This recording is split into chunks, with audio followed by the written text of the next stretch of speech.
एक बार तीन भाइयों में इस बात को लेकर बहस छिड़ गई कि सर्वश्रेष्ठ दान कौन सा है। पहले शख्स ने कहा कि धन का जो दान होता है वही सर्वश्रेष्ठ दान है।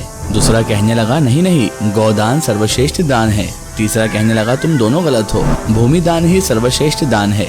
जब तीनों का निर्णय कोई भी ना निकला, बहस छिड़ती गई, तो तीनों ही भाई अपने पिता के पास चले गए।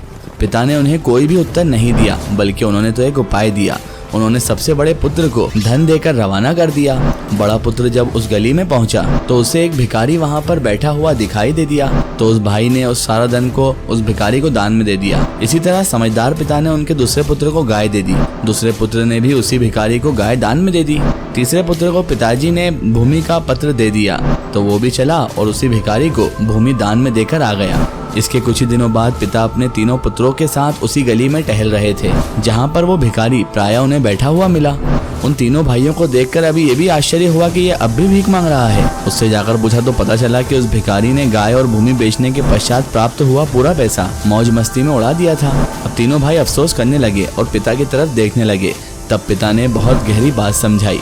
पिता ने समझाया, वही दान सर्वश्रेष्ठ है जिसका सदुपयोग किया जा सके, जिसे सही जगह उपयोग किया जा सके। और सबसे बड़ा दान ज्ञान दान ही है।